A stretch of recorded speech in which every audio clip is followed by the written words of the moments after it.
स्वागत है। आज हम एक बेहद दिलचस्प विषय पर बात करने वाले हैं, फार्माकोलॉजी यानी औषध विज्ञान।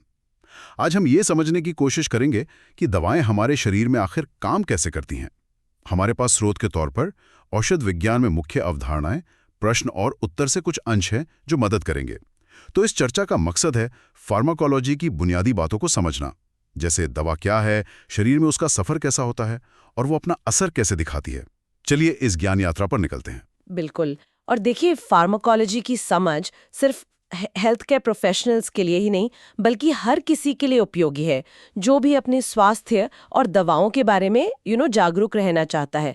ये जानना वाकई में बहुत दिलचस्प है कि कैसे बाहर से ली गई एक छोटी सी चीज हमारे शरीर की इतनी जटिल मशीनरी को प्रभावित कर सकती है। हाँ, ये तो है। तो शुरू करते हैं बिल्कुल बेसिक से। फार्माकोलॉजी आखिर है क्या? अक्सर लोग इसे फार्मेसी समझ लेते हैं, पर ये दोनों अलग अलग हैं, है ना? हाँ, बिल्कुल अलग है। इनमें एक महत्वपूर्ण अंतर है। फार्माकोलॉजी, देखिए, विज्ञान की वो शाखा है जो ये स्टडी करती है कि दवाएं जीवित प्राणियों पर क्या असर डालती हैं, मतलब वो कैसे काम करती हैं, उनका इस्तेमाल किन बीमारियों में होता है और उनके क्या अनचाहे प्रभाव, साइड इफेक्ट्स हो सकते हैं। दूसरी तरफ फार्मेसी एक तरह से वो प्रोफेशनल और साइंटिफिक फील्ड है जो दवाओं को बनाने, सही ढंग से रखने, बांटने और सबसे जरूरी उनके सुरक्षित और प्रभावी इस्तेमाल से जुड़ा है। तो आसान शब्दों में कहें तो फार्माकोलॉजी है दवा कैसे काम करती है और फार्मेसी है दवा का सही इस्तेमाल कैसे हो। अच्छा, ये बहुत अच्छे से समझाया आपने, ये समझना जरूरी था।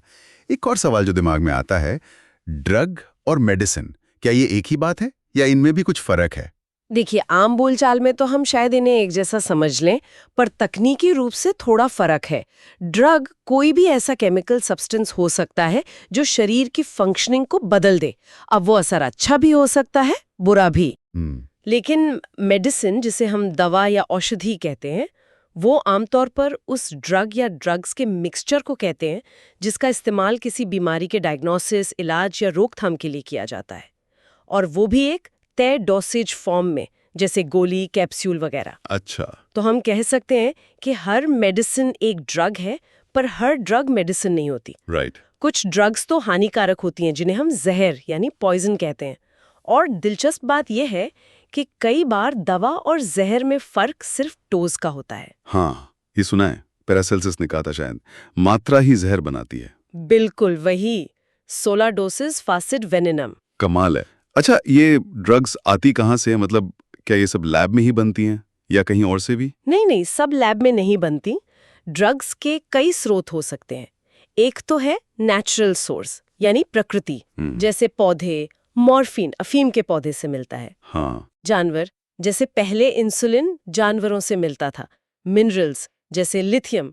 आपको पता है एस्पिरिन भी मूल रूप से विलो पेड़ की छाल से आई थी। अरे वाह, ये नहीं पता था। जी।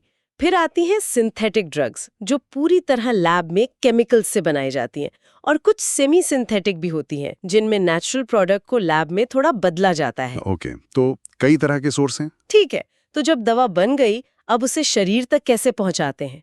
क्या इसके अलग अलग तरीके हैं, मतलब एडमिनिस्ट्रेशन के? हाँ, दवा को शरीर में पहुंचाने के कई रास्ते हैं जिन्हें रूट ऑफ एडमिनिस्ट्रेशन कहते हैं, और हर रास्ते के अपने फायदे और नुकसान हैं। सबसे आम तो है ओरल यानी मुंह से लेना। हाँ, गोली या सिरप। जी, क्योंकि ये आसान है, सुविधाजनक है, लेकिन इसमें एक प्रॉब्लम है। कुछ दवाएं पेट में ही नष्ट हो जाती हैं या ठीक से अब्जॉर्ब नहीं हो पाती। अच्छा। तब दूसरे रास्ते अपनाने पड़ते हैं, जैसे इंट्रावीनस यानी आईवी। हाँ, सीधे नस में इंजेक्शन। हाँ, ड्रिप वगैरह में। हाँ, इससे दवा फौरन खून में पहुंचती है और असर सबसे तेज होता है। फिर इंट्रामस्कुलर यानी मांसपेशी में इंजेक्शन, सबक्यूटेनियस यानी त्वचा के नीचे इंजेक्शन, ये भी काफी कॉमन है। हाँ, ठीक है, जैसे। बिल्कुल। फिर ट्रांसडर्मल पैच होते हैं जो त्वचा पर चिपकाते हैं, उनसे दवा धीरे धीरे खून में जाती रहती है।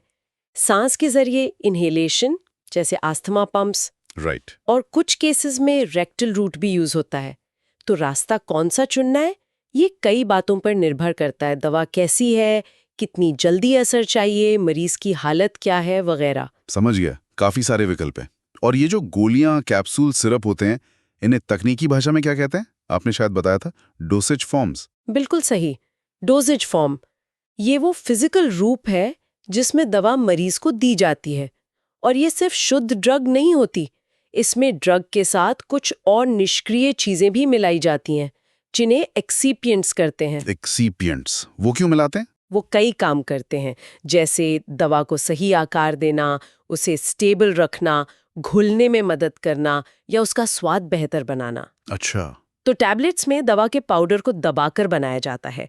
कैप्सूल एक होल होता है, अक्सर जेलेटिन का, जिसके अंदर दवा का पाउडर या लिक्विड भरा होता है। सिरप या सोल्यूशन में दवा लिक्विड में पूरी तरह घुली होती है। सस्पेंशन में दवा के छोटे कण लिक्विड में तैरते रहते हैं, जैसे बच्चों की एंटीबायोटिक सिरप। हाँ, वो बॉटल हिलानी पड़ती है। बिल्कुल। इनके अलावा इंजेक्शन, क्रीम, मलहम, पैच, ये सब अलग-अलग डोसेज फॉर्म है। और कौन सा फॉर्म चुनना है, इसका असर दवा की स्टेबिलिटी, वो शरीर में कैसे रिलीज होगी और मरीज के लिए कितनी सुविधाजनक है, इन सब पर पड़ता है। ओके, यहाँ से मामला और दिलचस्प हो जाता है। मान लीजिए हमने दवा ले ली किसी भी फॉर्म में, अब शरीर के अंदर उसका क्या होता है? क्या इसी को फार्माकोकाइनेटिक्स कहते हैं? एकदम सही पकड़ा। फार्माकोकाइनेटिक्स यही स्टडी करता है कि शरीर दवा के साथ क्या करता है। दवा लेने के बाद से लेकर शरीर से बाहर निकलने तक की उसकी पूरी जर्नी इसमें शामिल है। और इस जर्नी के 4 मुख्य पड़ाव होते हैं, जिन्हें हम शॉर्ट में ADME कहते हैं। ADME? हाँ, A मतलब एब्जॉर्प्शन, अवशोषण, D मतलब डिस्ट्रीब्यूशन, वितरण, M मतलब मेटाबॉलिज्म, चयापचय, और E मतलब एक्सक्रीशन, उत्सर्जन। मतलब दवा शरीर में कैसे घुसती है, कहाँ कहाँ जाती है, कैसे बदलती है और अंत में कैसे बाहर निकलती है। इंटरेस्टिंग। चलिए पहले पड़ाव अवशोषण यानी एब्जॉर्प्शन से शुरू करते हैं। इसका ठीक मतलब क्या है? अवशोषण वो प्रोसेस है जिससे दवा जहां उसे दिया गया है, जैसे पेट, आंत, मांसपेशी, वहां से निकलकर खून के बहाव में यानी सिस्टेमिक सर्कुलेशन में पहुंचती है। ओके। अगर दवा नस में IV दी है तो अवशोषण तो समझिए 100% और तुरंत हो गया, क्योंकि वो सीधे खून में गई। हाँ, वो तो बाईपास हो गया। बिल्कुल। लेकिन अगर गोली खाई है तो उसे पहले पेट या आंत की दीवार को पार करके खून तक पहुंचना होगा। ये पार करने का काम कई तरीकों से हो सकता है। पैसिव डिफ्यूजन, जैसे स्याही पानी में फैलती है, ज्यादा कंसंट्रेशन से कम की तरफ, या फिर एक्टिव ट्रांसपोर्ट, जिसमें शरीर की एनर्जी लगती है और खास प्रोटीन मदद करते हैं। दवा कितनी घुलनशील है, उसका साइज क्या है, डोजेज फॉर्म कैसा है, पेट में खाना है या नहीं, एसिडिटी कितनी है, ये सब चीजें अवशोषण पर असर डालती हैं। काफी सारे फैक्टर्स हैं। अच्छा, आपने कहा दवा खून में पहुंचती है, लेकिन क्या जितनी दवा अवशोषित होती है सारी की सारी अपना काम कर पाती है? यहीं पर शायद बायो अवेलेबिलिटी या जैव उपलब्धता का कॉन्सेप्ट आता है ना? बिल्कुल सही सवाल। बायो अवेलेबिलिटी एक बहुत जरूरी कॉन्सेप्ट है। ये हमें बताता है कि दवा की टोटल डोज का कितना फ्रैक्शन या परसेंटेज बिना बदले सिस्टेमिक सर्कुलेशन तक पहुंचता है और काम करने के लिए अवेलेबल होता है। अच्छा, मतलब कितना हिस्सा असल में काम के लिए उपलब्ध है। एग्जैक्टली। IV दवाओं की बायो अवेलेबिलिटी 100% मानी जाती है, क्योंकि वो सीधे खून में है। जी। लेकिन मुंह से ली गई दवाओं की बायो अवेलेबिलिटी अक्सर 100% से कम होती है। क्यों? इसके 2 मुख्य कारण हो सकते हैं। एक, हो सकता है दवा पूरी तरह अवशोषित ही ना हो पाए। दूसरा, और ये ज्यादा कॉमन है, कि वो अवशोषित तो हो गई पर खून में पूरी तरह मिलने से पहले ही उसका कुछ हिस्सा नष्ट हो गया। नष्ट हो गया? कैसे? क्या यहीं पर वो फर्स्ट पास मेटाबॉलिज्म वाली बात आती है? ये क्या भला है? हाँ, ये एक मुख्य कारण है ओरल दवाओं की बायो अवेलेबिलिटी कम होने का, फर्स्ट पास मेटाबॉलिज्म। जब हम कोई दवा मुंह से लेते हैं तो वो पेट या आंत से एब्जॉर्ब होकर एक खास नस, पोर्टल वेन, के जरिए सीधे लिवर में पहुंचती है। अच्छा, बाकी शरीर में जाने से पहले लिवर में। हाँ, बिल्कुल। और लिवर हमारे शरीर की मुख्य केमिकल फैक्ट्री है। उसका एक काम है बाहर से आई चीजों को तोड़ना, यानी मेटाबोलाइज करना। तो दवा का लिवर से ये पहला गुजर, फर्स्ट पास, उसे मेटाबोलाइज करके निष्क्रिय कर सकता है। ओह। जितनी दवा इस फर्स्ट पास इफेक्ट में नष्ट हो जाती है, उतनी कम दवा आगे जाकर अपना असर दिखाने के लिए बचती है। तो इसीलिए कुछ दवाएं गोली के रूप में उतनी असरदार नहीं होती? बिल्कुल। जैसे नाइट्रोग्लिसरिन, जो हार्ट अटैक में देते हैं। अगर गोली खाएंगे तो लिवर उसे लगभग पूरा नष्ट कर देगा। बायो अवेलेबिलिटी बहुत कम होगी। अच्छा। इसीलिए उसे जीभ के नीचे रखने वाली गोली या पैच के रूप में देते हैं ताकि वो सीधे खून में जाए और लिवर के इस पहले चक्कर से बच जाए। समझ गया। तो लिवर एक तरह का चेकिंग पॉइंट है। ये मेटाबॉलिज्म या बायो ट्रांसफॉर्मेशन, ये असल में है क्या? लिवर करता क्या है दवा के साथ? मेटाबॉलिज्म या बायो ट्रांसफॉर्मेशन वो प्रोसेस है जिससे शरीर दवा के केमिकल स्ट्रक्चर को बदलता है। इसका मुख्य अड्डा लिवर ही है, जहां खास तरह के एंजाइम्स होते हैं, प्रोटीन, जो केमिकल रिएक्शंस तेज करते हैं। इनमें सबसे महत्वपूर्ण है साइटोक्रोम P450 CYP450 फैमिली के एंजाइम्स। CYP450। हाँ, ये एंजाइम्स दवा को बदलते हैं। ज्यादातर दवाओं के लिए मेटाबॉलिज्म का मकसद उन्हें ज्यादा पानी में घुलनशील बनाना होता है। पानी में घुलनशील क्यों? क्योंकि पानी में घुलनशील चीजों को हमारी किडनी आसानी से फिल्टर करके मूत्र के रास्ते शरीर से बाहर निकाल सकती है। लिपिड सॉल्युबल चीजों को निकालना मुश्किल होता है। अच्छा, तो ये निकालने में आसानी के लिए है। हाँ, मुख्य रूप से। आमतौर पर मेटाबॉलिज्म दवा को निष्क्रिय कर देता है, उसका असर खत्म कर देता है। लेकिन कभी-कभी इसका उल्टा भी होता है। उल्टा मतलब? कुछ दवाएं प्रोड्रग के रूप में दी जाती हैं। ये खुद निष्क्रिय होती हैं, पर मेटाबॉलिज्म के बाद एक्टिव दवा में बदल जाती हैं। अरे वाह, ये तो दिलचस्प है कि मेटाबॉलिज्म दवा को एक्टिव भी कर सकता है। जी हाँ। खैर, जब दवा मेटाबोलाइज हो गई, मतलब बदल गई, तो शरीर उससे पूरी तरह छुटकारा कैसे पाता है? ये उत्सर्जन क्या है? उत्सर्जन वो प्रोसेस है जिससे दवा और उसके मेटाबोलाइट्स, मेटाबॉलिज्म के बाद बने पदार्थ शरीर से बाहर निकाले जाते हैं। सबसे मुख्य रास्ता है किडनी। वो खून को छानकर इन पदार्थों को यूरिन यानी मूत्र में भेज देती है। ठीक है, किडनी मेन है। हाँ, लेकिन उत्सर्जन दूसरे रास्तों से भी होता है। लिवर कुछ दवाओं और मेटाबोलाइट्स को पित्त में डालता है, जो फिर मल के साथ बाहर निकल जाते हैं। फेफड़े भी गैस वाली दवाएं जैसे एनेस्थीसिया की गैसें सांस के जरिए बाहर निकलती हैं। हाँ। और थोड़ी बहुत मात्रा पसीने, लार या माँ के दूध में भी आ सकती हैं। एक शब्द है एलिमिनेशन। इसमें मेटाबॉलिज्म और उत्सर्जन दोनों शामिल हैं, मतलब दवा का शरीर से हटना। और देखिए, फार्माकोकाइनेटिक्स में कुछ और पैमाने भी बहुत अहम हैं, जैसे डिस्ट्रीब्यूशन, यानी दवा खून से निकलकर शरीर के अलग अलग टिश्यूज और अंगों तक कैसे फैलती है। वॉल्यूम ऑफ डिस्ट्रीब्यूशन ये एक माप है कि दवा शरीर में कितनी दूर दूर तक फैली है।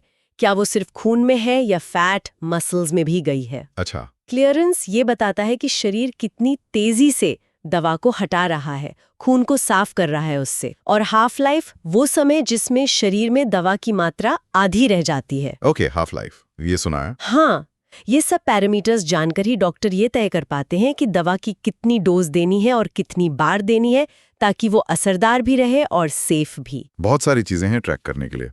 आपने प्रोड्रग का जिक्र किया था, ये एक्टिव ड्रग से कैसे अलग है? थोड़ा और समझाएंगे? जरूर। एक्टिव ड्रग दवा का वो रूप है जो सीधे शरीर में जाकर अपना फार्माकोलॉजिकल इफेक्ट दिखाता है। प्रो ड्रग आप यूं समझिए, एक तरह का भेस बदले हुए ड्रग है। वो खुद निष्क्रिय होती है या बहुत कम सक्रिय होती है। अच्छा, एक मास्क पहने हुए। हाँ, बिल्कुल। जब इसे शरीर में लिया जाता है तो शरीर के एंजाइम्स अक्सर लिवर में इस भेस को हटाकर इसे एक्टिव ड्रग में बदल देते हैं। और ऐसा करते क्यों हैं? इसके कई फायदे हो सकते हैं। हो सकता है प्रो ड्रग एक्टिव ड्रग से बेहतर एब्जॉर्ब होती हो, या शरीर में सही जगह तक पहुंच पाती हो, या फिर उसका असर ज्यादा देर तक रहता हो। तो ये दवा डिजाइन करने का एक स्मार्ट तरीका है। वाकई स्मार्ट तरीका है। और डोसेज फॉर्म पर लौटें तो कंट्रोल्ड रिलीज और इमीडिएट रिलीज में क्या फर्क है? हम अक्सर दवाओं पर SR या ER लिखा देखते हैं, सस्टेन रिलीज, एक्सटेंडेड रिलीज। हाँ, ये जानना भी जरूरी है। इमीडिएट रिलीज फॉर्म दवा को शरीर में जाते ही फौरन छोड़ने के लिए बने होते हैं। इससे खून में दवा का लेवल तेजी से बढ़ता है। ओके, तुरंत असर। हाँ, वहीं कंट्रोल्ड रिलीज, जिन्हें सस्टेन रिलीज या SR या एक्सटेंडेड रिलीज ER भी कहते हैं, ये दवा को धीरे धीरे एक लंबी अवधि में, जैसे 12 घंटे या 24 घंटे में छोड़ते हैं। अच्छा, धीरे धीरे। जी। इसका बड़ा फायदा ये है कि दिन में बार बार दवा लेने की जरूरत नहीं पड़ती। शायद 1 या 2 बारी काफी हो। हाँ, ये तो सुविधाजनक है। और दूसरा फायदा, खून में दवा का लेवल ज्यादा ऊपर नीचे नहीं होता, एक जैसा बना रहता है। इससे असर स्थिर रहता है और शायद साइड इफेक्ट्स भी कम होते हैं। ये तो बहुत अच्छा है। तो अब तक हमने समझा कि शरीर दवा के साथ क्या करता है, यानी फार्माकोकाइनेटिक्स। अब सिक्के का दूसरा पहलू देखते हैं। दवा शरीर पर क्या असर डालती है। यही फार्माकोडायनामिक्स है ना, का मॉलिक्यूलर और सेल्यूलर लेवल पर विश्लेषण शामिल है कि बिल्कुल अंदर जाके क्या हो रहा है। और आपने पहले बताया था कि दवाएं अक्सर सेल्स पर मौजूद रिसेप्टर्स पर काम करती हैं। जी, ये रिसेप्टर्स क्या होते हैं? प्रोटीन होते हैं ये। हाँ, ज्यादातर दवाएं रिसेप्टर्स के जरिए ही काम करती हैं। और हाँ, ये असल में प्रोटीन के बड़े मॉलिक्यूल्स होते हैं। ये कोशिका की सतह पर या उसके अंदर पाए जाते हैं। इनका काम है शरीर के अपने सिग्नल देने वाले मॉलिक्यूल्स जैसे हार्मोन्स या न्यूरोट्रांसमीटर्स को पहचानना और उनसे जुड़ना। जैसे ताला चाबी? हाँ, कुछ वैसा ही समझिए। जब सिग्नल मॉलिक्यूल चाबी रिसेप्टर ताले से जुड़ता है तो कोशिका के अंदर एक संदेश पहुंचता है और कोई खास काम शुरू होता है। दवाएं भी इन्हीं रिसेप्टर्स से जुड़ सकती हैं। वे या तो असली चाबी की नकल करके ताला खोल सकती हैं, एक्टिवेट कर सकती हैं, या फिर ताले में घुसकर उसे जाम कर सकती हैं, ब्लॉक कर सकती हैं, ताकि असली चाबी काम ना कर पाए। अच्छा, अलग अलग तरह के रिसेप्टर्स होते हैं। आयन चैनल्स, जी protein coupled receptors, GPCR, enzyme linked receptors, nuclear receptors, और हर टाइप का काम करने का तरीका थोड़ा अलग होता है। तो जो दवाएं रिसेप्टर को चालू करती हैं उन्हें एगोनिस्ट कहते हैं, और जो बंद या जाम करती हैं उन्हें एंटागोनिस्ट। एकदम सही। एगोनिस्ट वो दवा है जो रिसेप्टर से जुड़कर उसे एक्टिवेट करती है और वही असर पैदा करती है जो शरीर का नेचुरल सिग्नल मॉलिक्यूल करता। एंटागोनिस्ट वो दवा है जो रिसेप्टर से जुड़ती तो है पर उसे एक्टिवेट नहीं करती, बल्कि वो उस जगह को ब्लॉक कर देती है जहां एगोनिस्ट या नेचुरल मॉलिक्यूल को जोड़ना था। इस तरह वो एगोनिस्ट के असर को रोक देती है।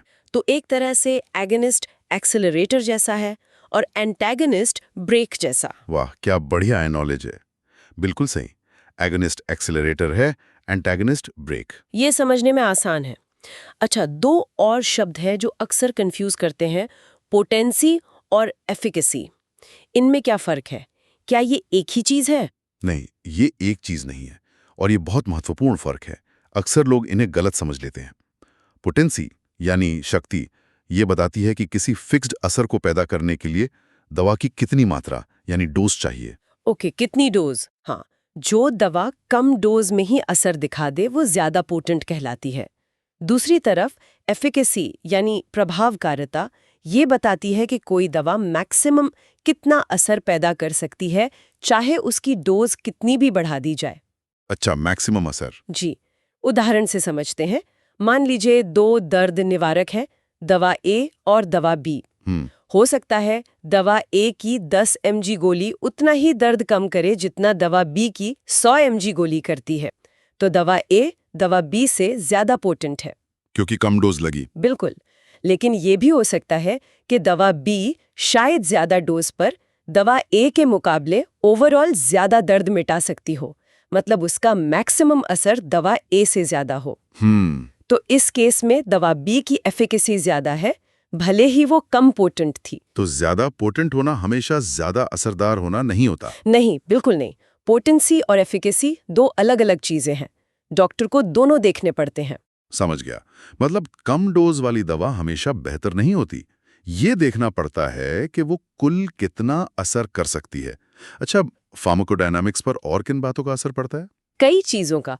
पहली बात तो ये कि दवा की कॉन्सेंट्रेशन कितनी है रिसेप्टर के पास, फिर दवा की रिसेप्टर के लिए अफिनिटी कितनी है, मतलब वो रिसेप्टर से कितनी मजबूती से जुड़ना चाहती है या जुड़ती है। हाँ, बाइंडिंग स्ट्रेंथ। हाँ, फिर दवा रिसेप्टर से जुड़ने के बाद उसे एक्टिवेट करने की कितनी क्षमता रखती है, इसे इंट्रिंसिक एक्टिविटी कहते हैं।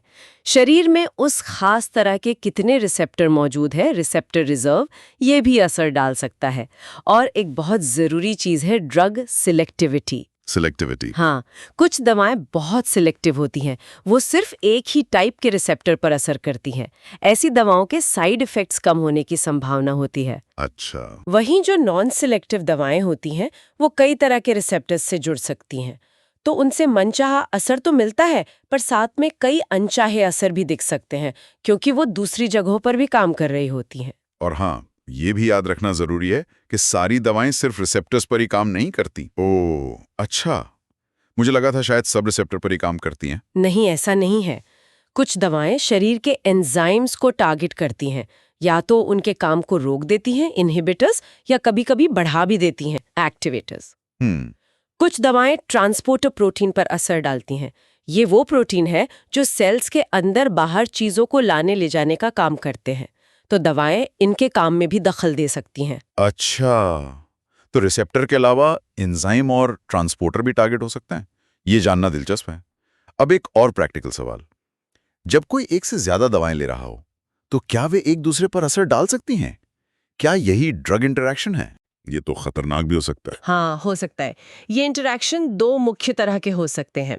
एक फार्माकोकाइनेटिक इंटरैक्शन, इसमें एक दवा दूसरी दवा के ADME यानी अवशोषण, वितरण, चयापचय या उत्सर्जन में से किसी प्रोसेस को प्रभावित कर देती है। अच्छा, काइनेटिक्स में मतलब? हाँ, जैसे एक दवा दूसरी दवा का मेटाबॉलिज्म करने वाले एंजाइम जैसे CYP450 को रोक दे, तो दूसरी दवा शरीर में जमा होने लगेगी और जहरीली हो सकती है।